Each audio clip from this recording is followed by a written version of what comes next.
षोडशोऽध्यायः।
Asha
Recording in progress.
Bhagavad Gita 15 അല്ലേ?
ശരി.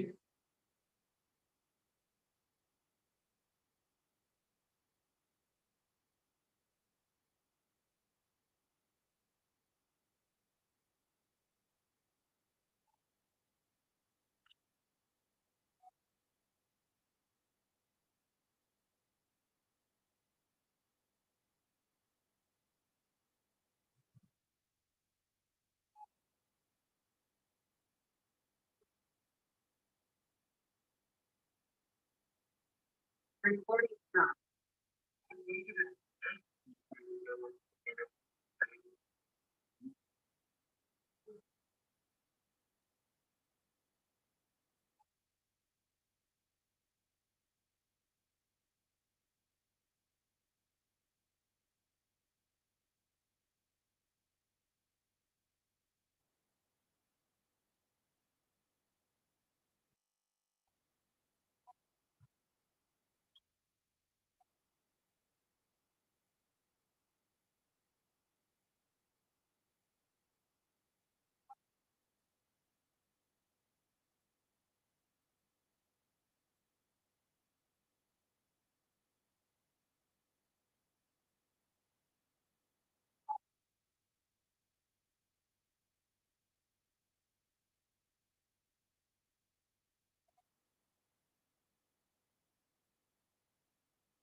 Shall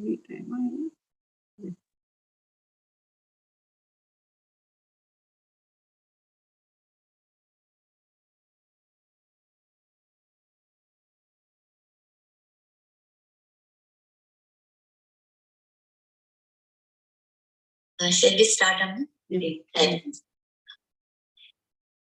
Namaste to all. Let us all start this session with prayers. I request Diksha to chant the prayer. Join your hands in Namaskara Mudra. Let's chant 3 rounds of Omkara.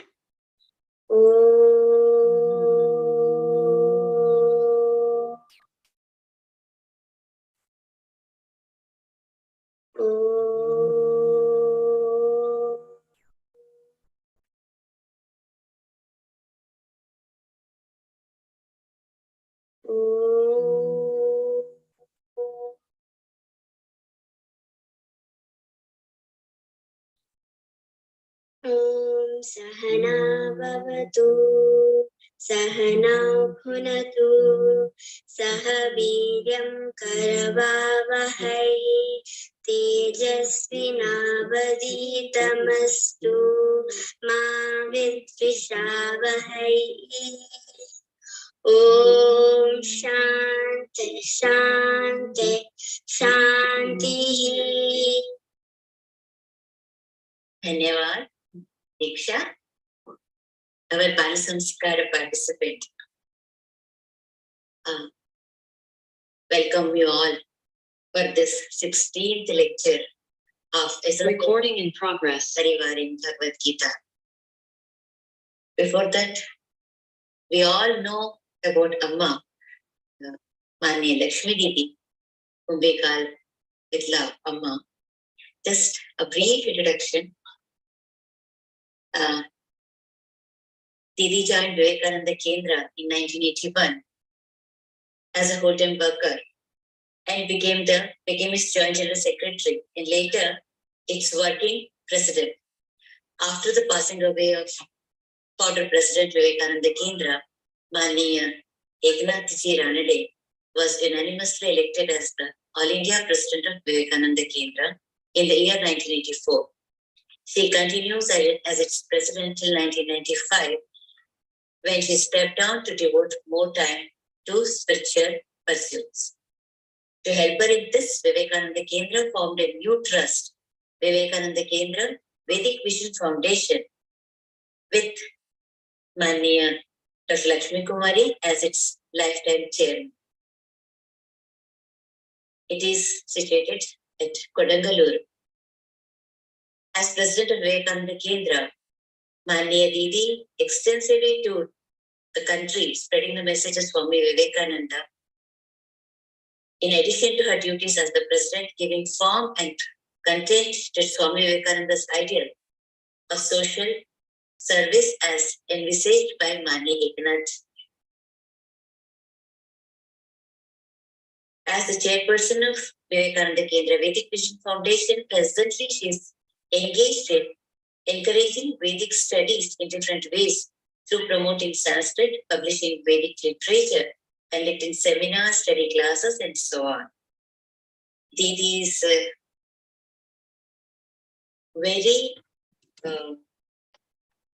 very good orator and very is a prolific writer. So this is a brief introduction of Mani Lakshmi Devi. In last session, that is chapter 14, Didi told us about Trigunas.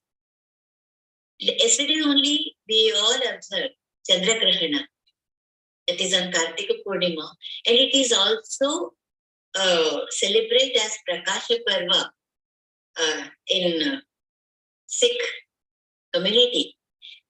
So the Grahana of our ignorance will vanish when this Prakasha Jnana enters our mind. So just the symbolic, this Grahana and our Bhagavad Gita sessions So nicely they are going together. Last lecture, Amma started with Krishna's story. How when Vasudeva took Lord Krishna in his hands, all the chains dropped out, all the andhakara, it went off. So she told about Triguna, Sattva, Rajas and Tamas. All good characters lead us to Sattva Guna. It leads us to Parasparya. When it happens, some sort of light enters our life. Amma also said, difference of proportion of these three gunas are base of our character. Somebody is having Sattva Guna, more Sattva, some is having Rajas, like that. And one more thing is, only three gunas and infinite creation.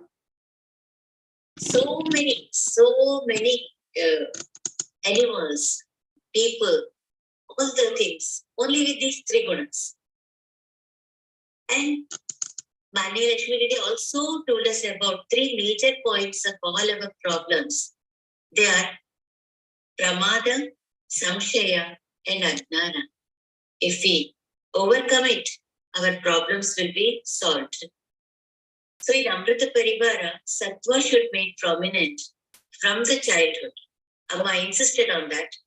They start seeing, when we started from childhood, the children, they start seeing God everywhere.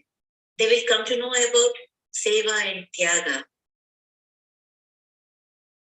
Character of the Sattvic person is Samachittana. So Amrita Parivara, we need for that to develop this Sattva Guna in the families. So Amma, now guide us to the next chapter, take us to the next step of this Bhagwad. Brahmacharya Vrati Dandi Sarva Vedanta Pandita Srimad Viveka Yogi Mam Prachodayatu Sarvada Mukam Karoti Vachalam Pangam Langhayate Girim Yat Krupatamaham Hante Paramanandamahavam.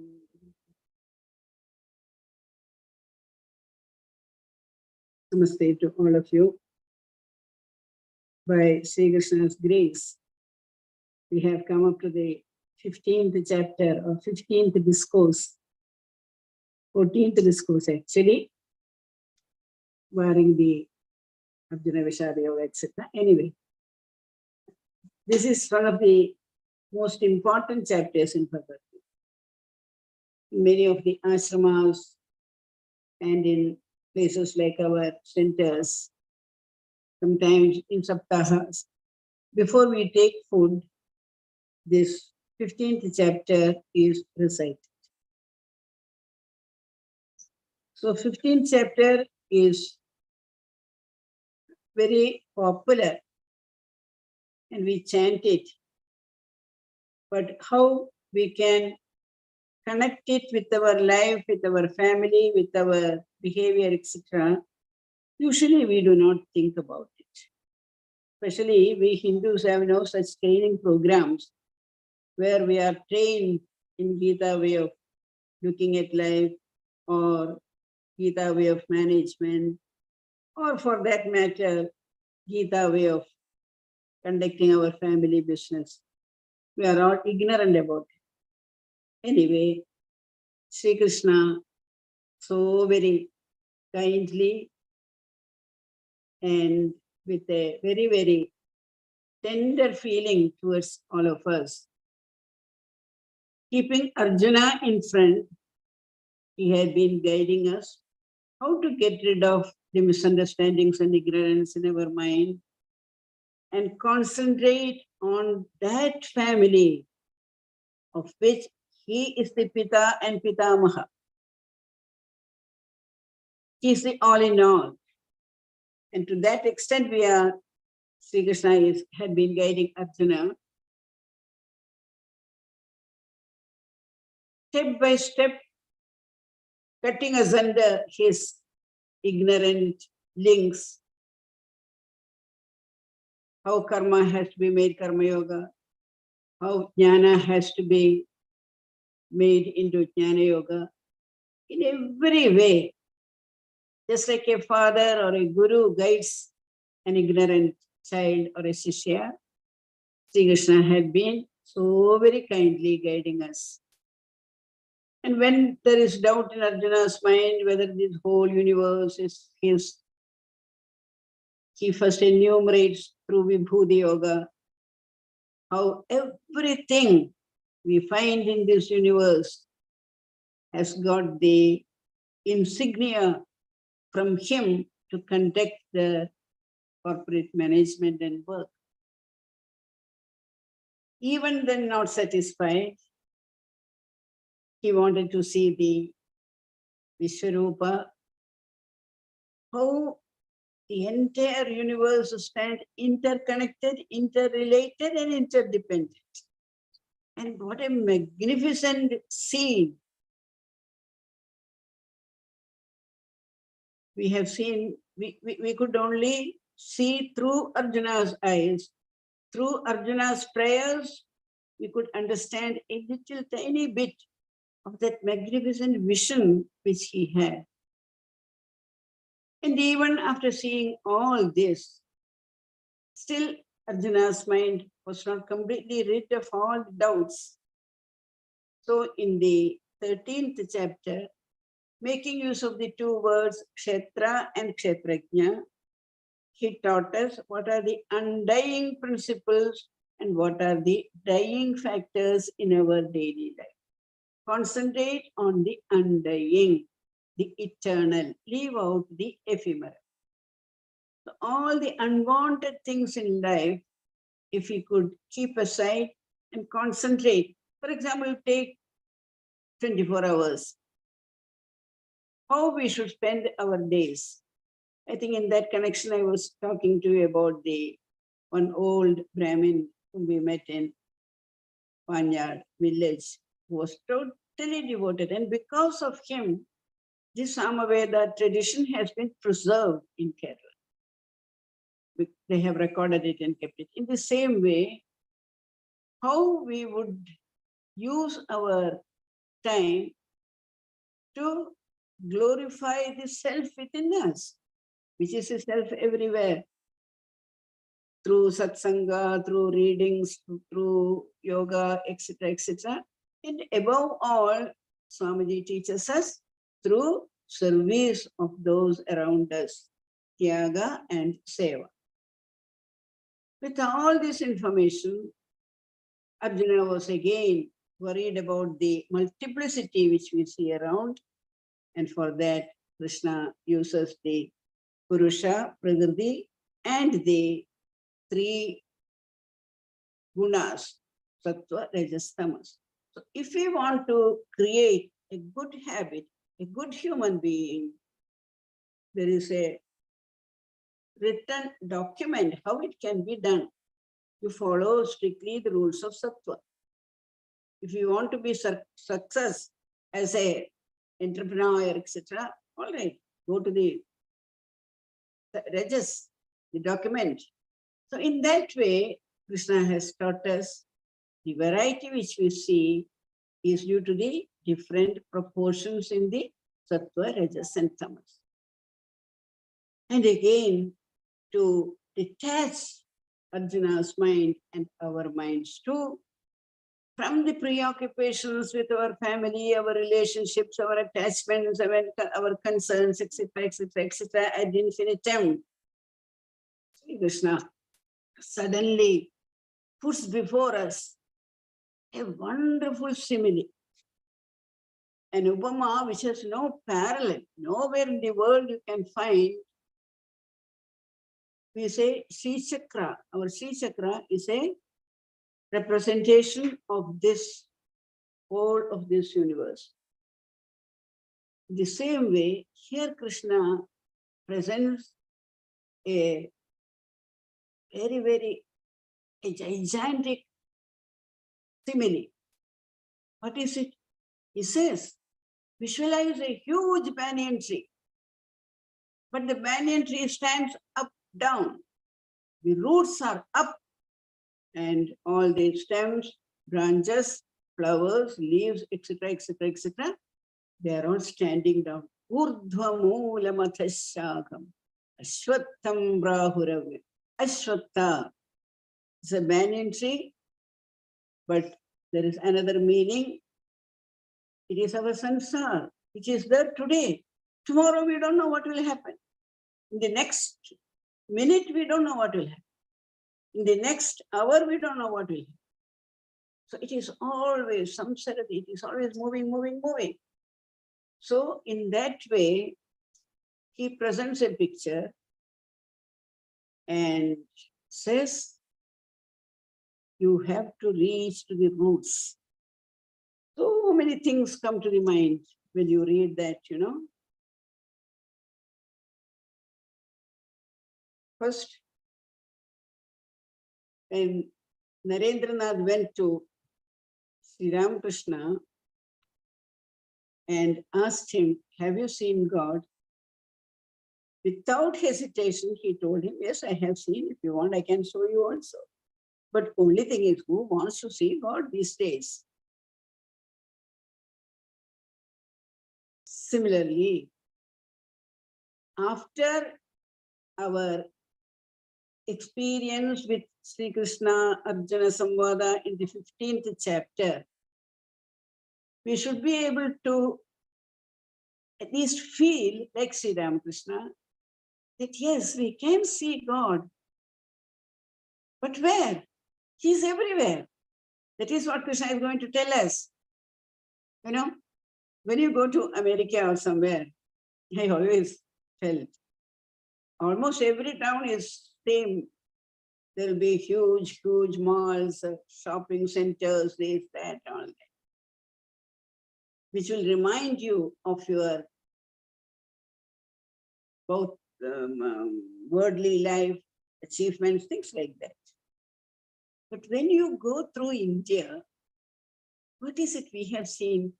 This Punya Bhumi off and on reminds us something of our Puranic, Aidihasic, Dharmic symbols. When you see yellow, immediately we will think of Krishna. When you see blue, Krishna, Sarvam Krishnamaya. When you see the sky, blue, Krishna. When you see a blue silk, Balarama. When you see Garuda, we think of Sri Krishna. When you see a banyan tree, we remember. After reading Gita, we may remember this banyan tree also. When you see a peacock, we will remember Subramanian. When you see a rat, we will remember, oh, I can't kill a rat. He is Ganapati's Vahana, isn't it? So in this way, through these symbols, however much a communist or a theist you may be, but in India, you can't be an atheist. Where are you going? Kashi. Oh, Kashi. Varanasi. Varanasi, Purapati, Bhaja Vishwanath. Where you are going? Mathura. Oh, Krishna's birthplace. Vrindavan, Krishna's Leela.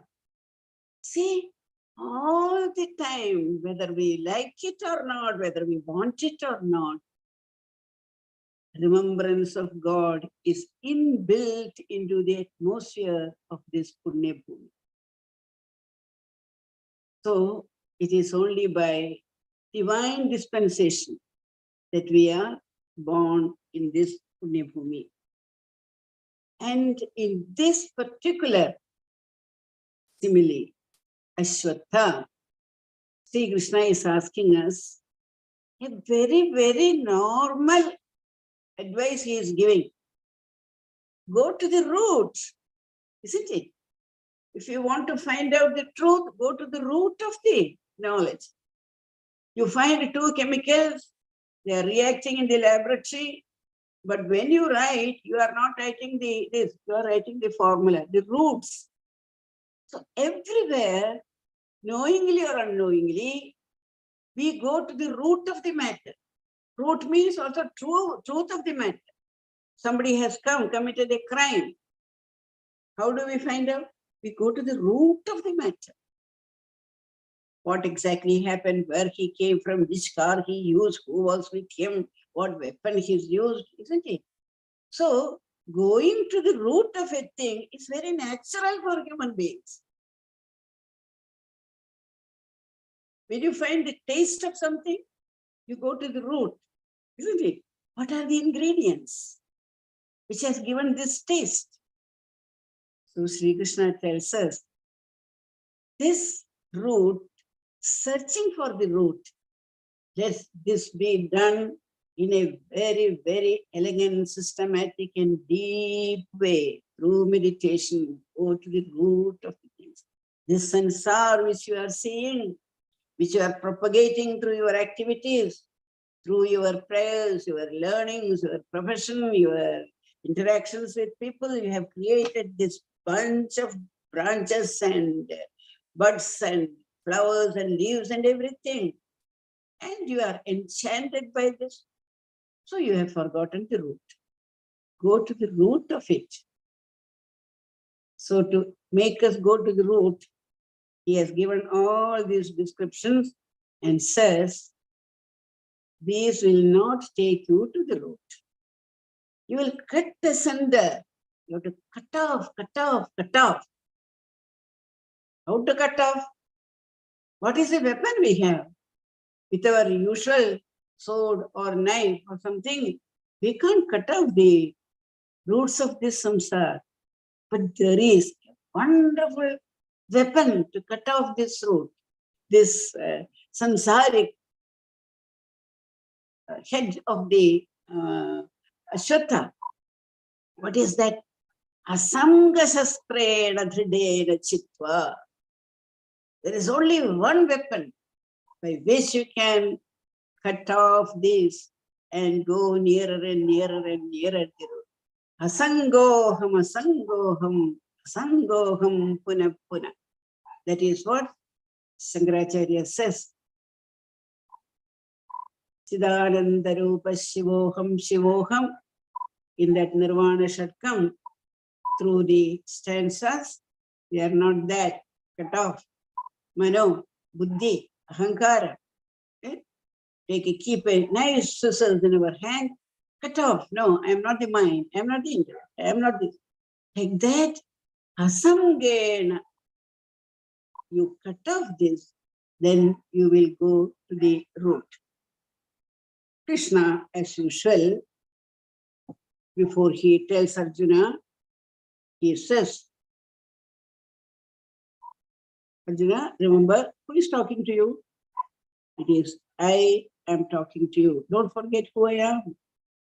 When you cut and cut and cut and come to the root, whom you are going to see, that I is the giver of light and prakasha to Surya.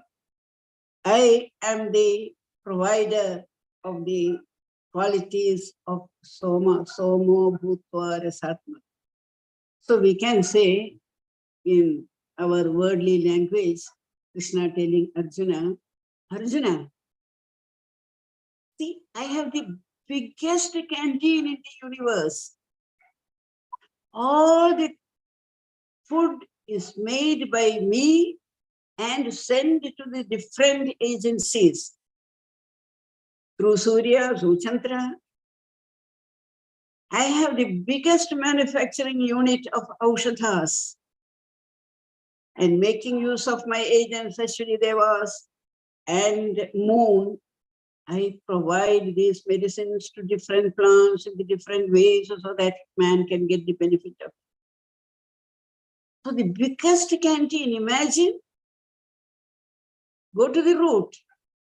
We have our favorite curry. From where it has come? The vegetables, such and such vegetables, such and such ingredients. And they are all boiling in water.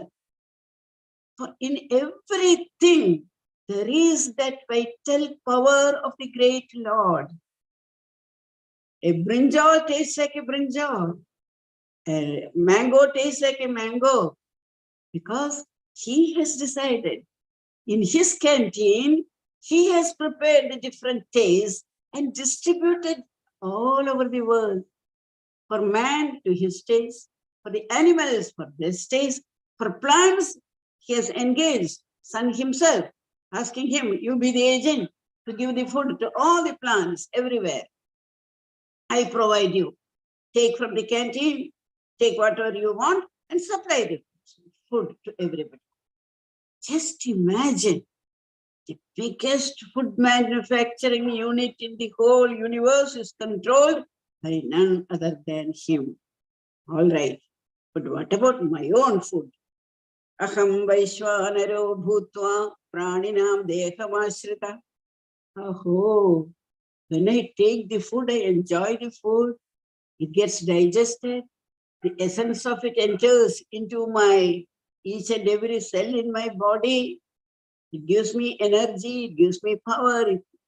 My goodness, from where it comes? Yes, go to the root of the question, root of the matter. You will find that I am the provider from whom the whole universe gets whatever it is known. You think Surya has any power to shine? No, I supply him. To the sun, to the moon, to the stars, to the rivers, to the mountains, whatever makes their own personalities, behind them stand I. Arjuna, are you understanding? So learn to look everywhere. Like Sri Ramakrishna said, you can see God. Once you go through the Purushottama Yoga and understand this, when you take food, why we are chanting 15th chapter, Aham Vaishwanaro Bhutva, because we know I have no power to digest my food. I have no power to extract the essence of that food. I have no power to transfer that essence to the various cells, to the blood, etc. That I pray to you, O God. Let this food I take, that I am taking it, but my thanksgiving will be my pranams to you. So in this way, I feel, when Sri Ramakrishna says, I can see God everywhere, he means I recognize his power everywhere. It is not that he will find Krishna or Rama or Govinda anywhere. Recognize the power of the universal God, Almighty, whose might has filled up the whole universe. Isn't it so beautiful? And our seers, they have given us these symbols, as I said earlier, the yellow color, the blue color, the Vanamala. My goodness, unimaginably beautiful symbols they have provided, so that when you see that, you will remember your God, Vrindavan. And with any number of songs, ragas, dancers, kalas, chitrakalas, silpakalas, through everything, you are glorifying that infinite person whose power, whose radiance radiates all over the world. How very wonderful is our life in India. To be born in this Hindu culture,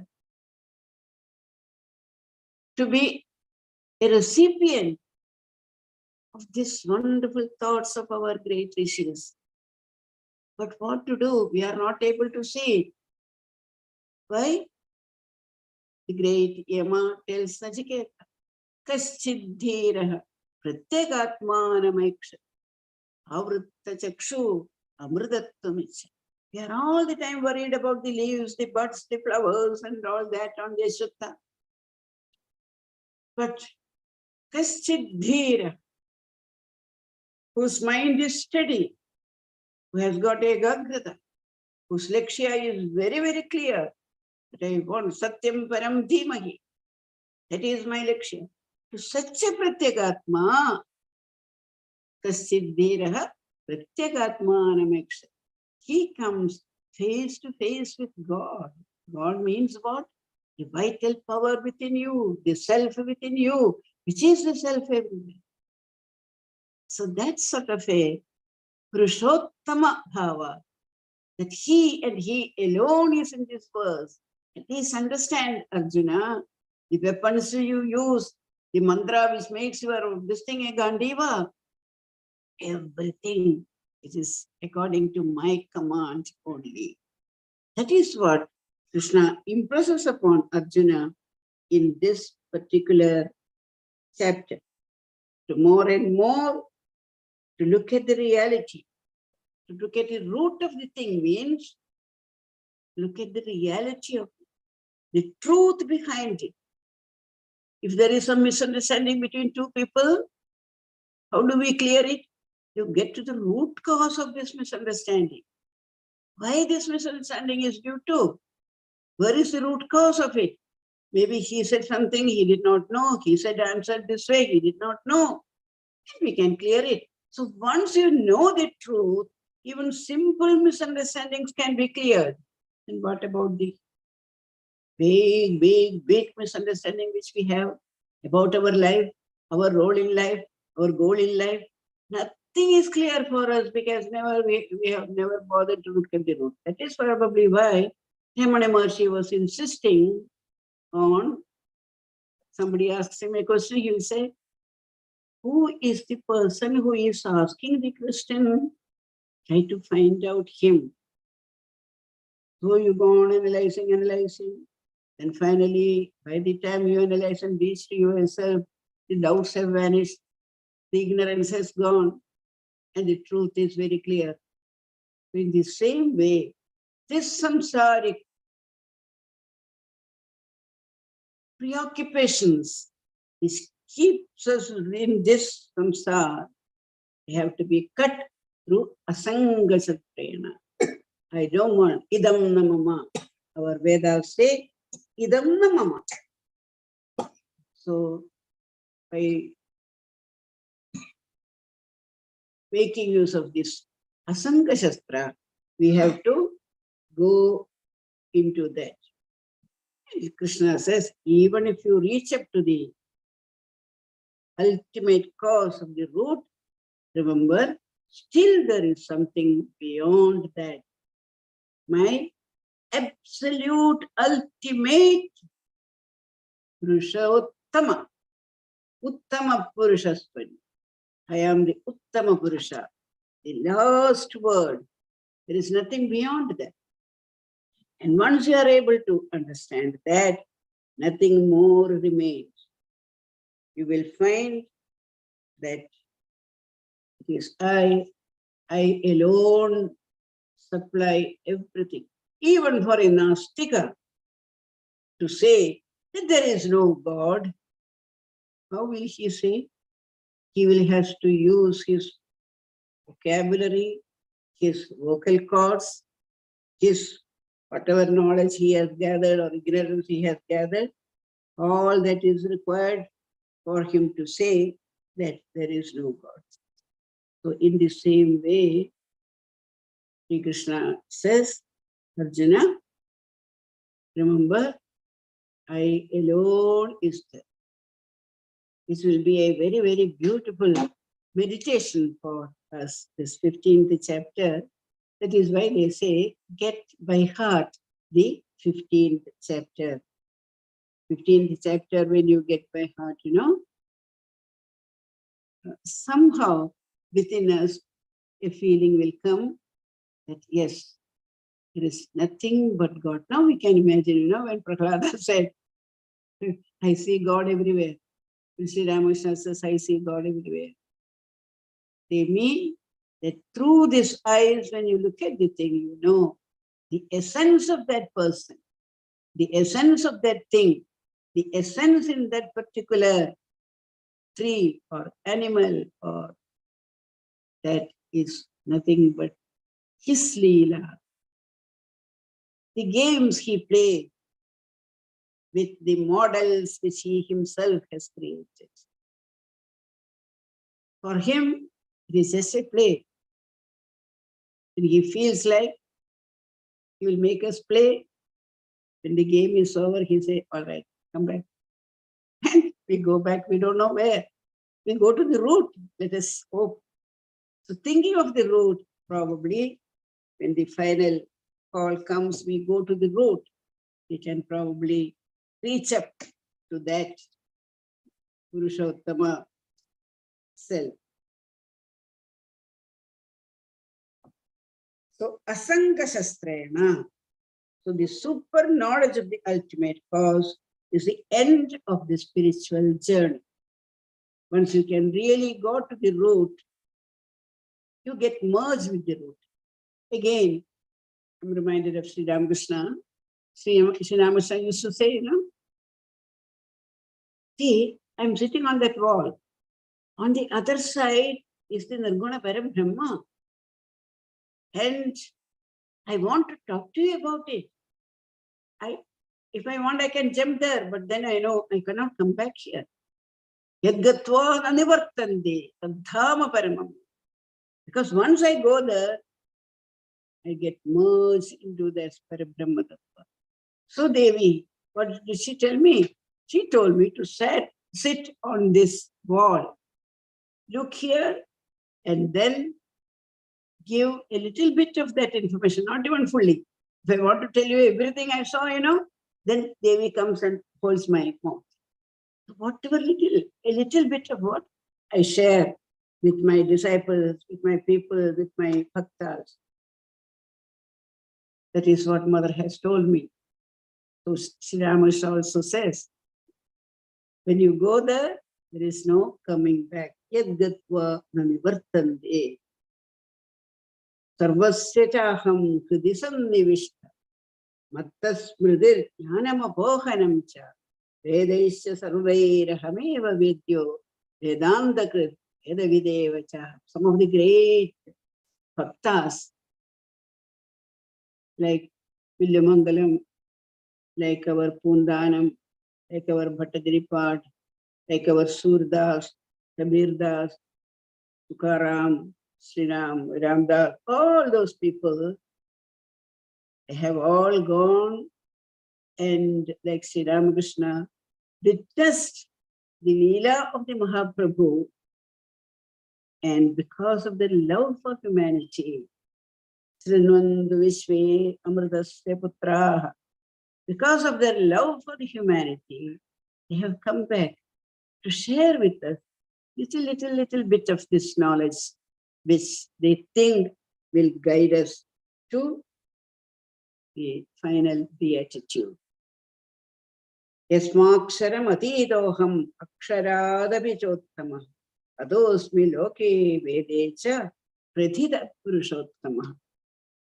People call me Purushottama because I go even beyond this. Whatever we can achieve through our upasanas and sadhanas and realization, that is okay. But there is, beyond that, there is a level which is inconceivable by us. I am that. And it is from that point I control the whole universe. How? With a little bit of my energy, with a tiny little bit of my energy.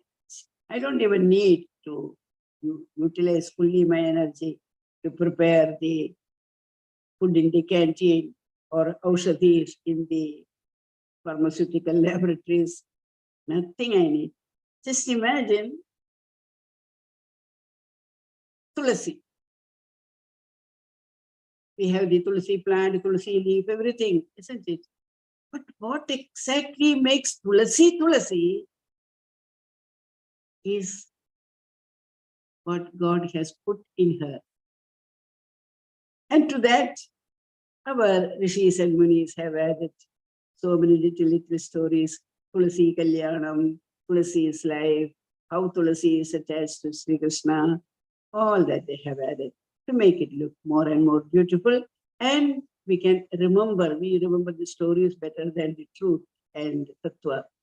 So in that way, this 15th chapter, after we get it totally integrated with our thinking, feeling, we will find Sarvam Khalvidam Brahma. There is nothing but Krishna. Krishna is everywhere. We can call it Krishna, we can call it Rama, we can call it Devi, it doesn't matter at all. That Parabrahma Tattva, only little glimpse of it was available for the Western science when Einstein said E is equal to mc squared.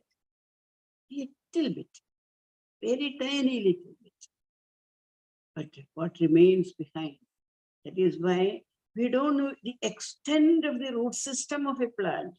A plant may grow in our orchard. We see what is outside, is trunk, this, that. But we don't know the extent of the root, from where it absorbs its nourishment. So whatever it is we find in our life, from where we absorb this nourishment. Is it what you got from your father, from your mother, or your grandfather, or your grandmother? From where you got it? Don't know. Somebody used to say, my father was never such and such a thing, but look, I have become a great scientist now. My father was not a musician at all. He never used to run away from music, but I have become a great musician. From where? From where it has come? Anantam ajnanam avarnaniyam. That is what the Kavis said. We don't know, we cannot describe it. It is something beyond our imagination. The extent of this root system, from where all it draws its nourishment. That nourishment it draws from the Parabrahma Tattva. And Urdhva Moolamathasya. Some of the roots are going up, like a Ashwatha tree. Some roots have a tendency to go up, some grow down. Why? We are engaged in materialistic activities, so roots are there, fixing the samsaric tree more and more to the ground. But sometimes we have more spiritual ideas and spiritual inclinations. Those roots are going up, touching the infinite. So that also is possible. And banyan tree is such a wonderful example. We don't know when it came. You know, the biggest banyan tree is, I think, in Bengal, botanical gardens or somewhere like that in garden. So many acres it is covering. The original tree, which was it, we don't know, because each of this root, slowly they will touch the ground and they will transform themselves into a small trunk of the tree. That is how we samsara. I started with my old life. Then I got a wife. Then I got the children. Then I acquired wealth. Then leaves, birds, flowers. My samsara grows. I don't know how to cut the samsara. So this upama, this simile, is a very wonderful contribution of Sri Krishna to the world of Vedantic literature. To imagine how from a tiny little seed, you know, in that story where Shvetaketu goes to his father, he asks him, have you learned everything that is to be learned? He said, what is that? I have not been taught like that. Then he asks him, to go and get a small, tiny one fruit of the banyan tree. He brings the fruit, cuts it open. He sees some liquid in which is floating some tiny seeds. Then the Guru says, his father, that one tiny little bit of seed, it grows into this big banyan tree. A tiny little thought that we should create a memorial for Swami Vivekananda during his birth centenary. That thought caught up the imagination of a lot of admirers. And finally, through Mani Eknathji Ranade, it acquired the form of the Vivekananda Rock Memorial, and through that inspiration was created the Vivekananda Kendra. So one thought is enough probably to create a huge empire full of achievements, goodness, this, that. Now we know the computer technology, how much of positive and negative effects it is having on the human society. So where can we stop? Asanga, I stop. Here I stop, not any further. That capacity we should develop by our own sadhanas. This further, no further. I will go only up to this, not beyond that. So in that way, this 15th chapter teaches a wonderful truth of how the creation from the infinitude comes the bija, it takes a samsaric form, and the whole universe has been created. So every effort should be made to bring how do we get the Asanga Shastra? Gita says, every effort should be made to bring the senses and the mind under control. Why? Because that is the only way in which we can sharpen the Asanga Shastra, the weapon to annihilate the samsara, the axe of dispassion, with increase in detachment in the individual. What happens? The samsaric tree starts shrinking, shrinking, shrinking. You decided not to have a householder's life. It has shrunk so much. I don't want to have a job. It has shrunk further. I don't want to take any money from the public. It has shrunk. I don't want to create a home for myself. So it starts shrinking. The more and more we use Asanga Shastra and keep control over worldly activities, aspirations, the Ashwata will shrink, shrink, shrink, shrink, and finally we will be led to that root cause of it.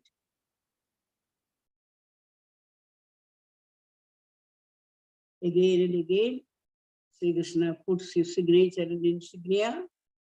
Remember Arjuna, I have the authority to tell you all this, and only I have the authority because I am the controller of this whole universe. You don't have to go to any other person and check up, verify the facts which I am telling you, because I alone are the arbiter of this whole thing.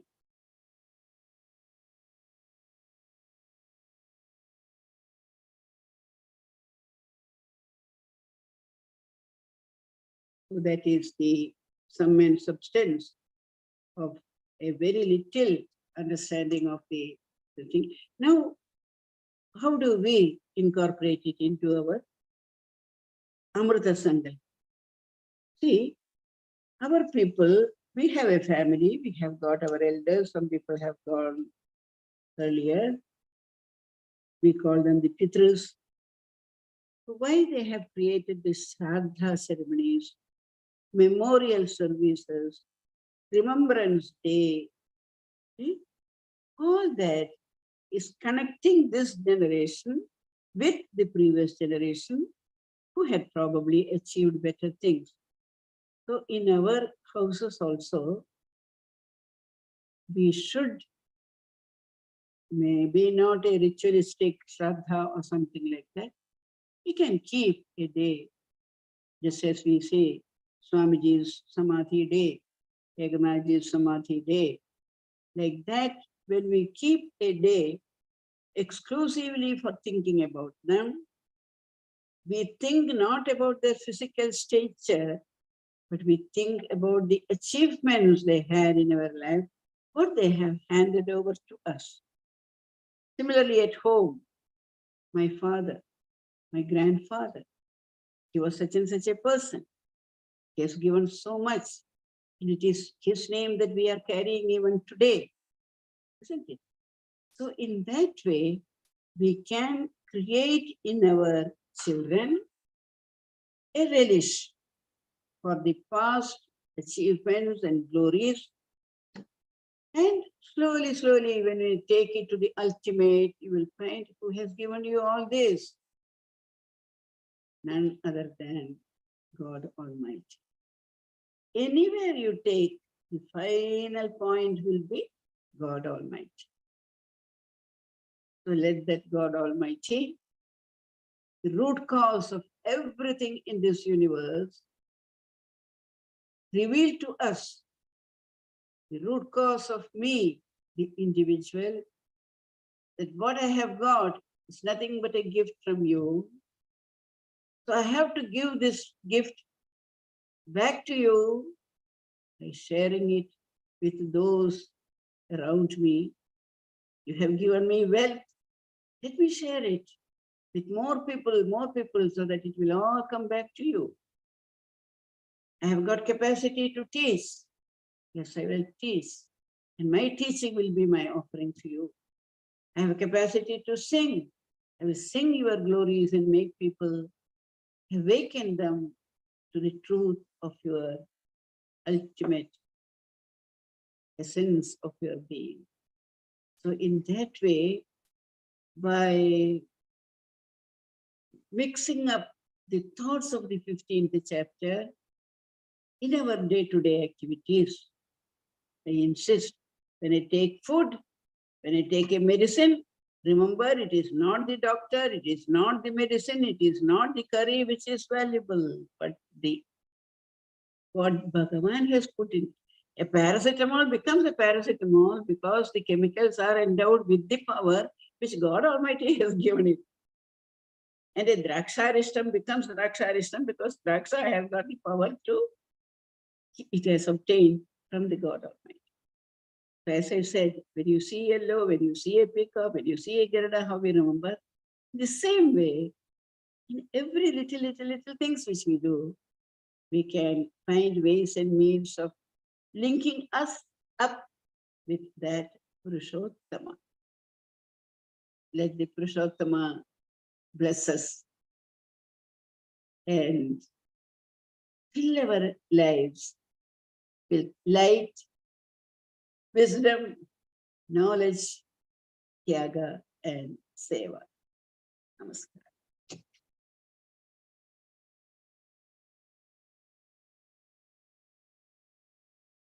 Dhanyavada. Recording stopped. It was really, we are all immersed in that. It will take little bit time to come out of it. So, if there are any doubts, any questions, please ask Mama, or any clarifications. If you have any, please.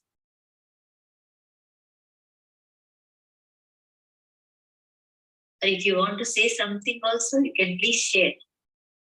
Raghunandan will pass his comment. Yes.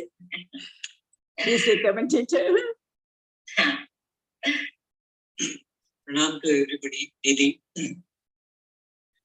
your example of going to the roots and seeing God everywhere, perhaps is the essence of this whole chapter.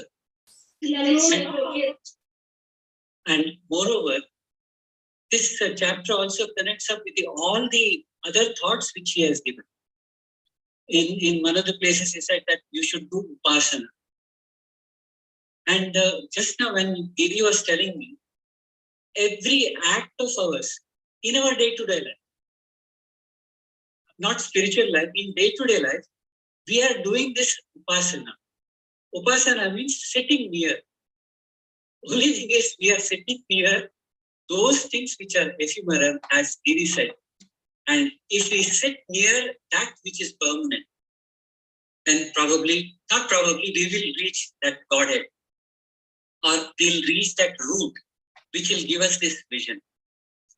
And cutting these roots, cutting this root of involvement in the world is through the Asanga Shastra, was the master stroke of this chapter. And we have understood, as Didi said, Didi was telling in her humility that I have given only a little bit which I understood. And in humility, we have to say that we have understood what Didi has told us. But those two things I think are extremely important. One is going to the root, and perhaps every saint has told us in one way or the other to go to the roots. And we have so many stotras on Vishnu. They say that Aushade Chintayo Vishnu. Probably some of you may be knowing that stotra. When you are going to the water, remember Varaha. In fact, everywhere he has given us the opportunity to be near him, that is to do upasana. But we are near something which we have put ourselves as goals of life and things like that. And in the process, what has happened is we unnecessarily create problems for ourselves and also to our fellow beings. The more we get involved, like we getting involved in a quicksand. The moment you move in quicksand, they say that you're going deeper into the quicksand, and that is what has happened to most of us, or all of us. And this chapter has given us those 2 points which are extremely important. One is go to the root and cut the root of the samsara with Asanga Shastra. And I think we'll all, as Didi was telling, we'll all try to get rid of this samsara vriksha, which is there in our head. Many times when we ask somebody, he says, what can I do? This samsara has held me. So normally in fun we say that you are sitting on a chair. Has any time the chair told you that it has caught hold of yourself? It is you who is sitting in that chair. Get up from the chair. But that getting up from the chair, that itself takes a long time. And I'm sure that God will give us strength and persistence to get up from this world and then reach Him. Thank you so much.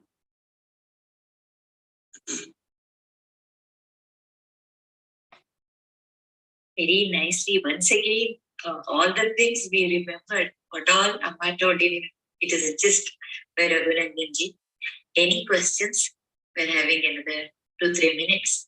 So if you have anything, 2 participants raise their hands. Just Radhika. Namaste, Didi. Namaste, Amma. I have been missing your lectures for since few weeks because I have my classes. But I'm just also getting back to the YouTube and listening to them. This part with respect to what the earlier Raghunathan ji spoke, the practical aspect of life where we can get back to our roots. Just to add on that in those lines, from like what I kind of wanted to share, like how I begin my day with Karagre Vasate Lakshmi, where I look at my hands, and even like having the food, Brahmarpanam, Brahma Harihi. So wherever we could incorporate these like teachings from the Bhagwad Gita has been the practical aspects of life from morning till like night. So I just wanted to share that with you, which remind me when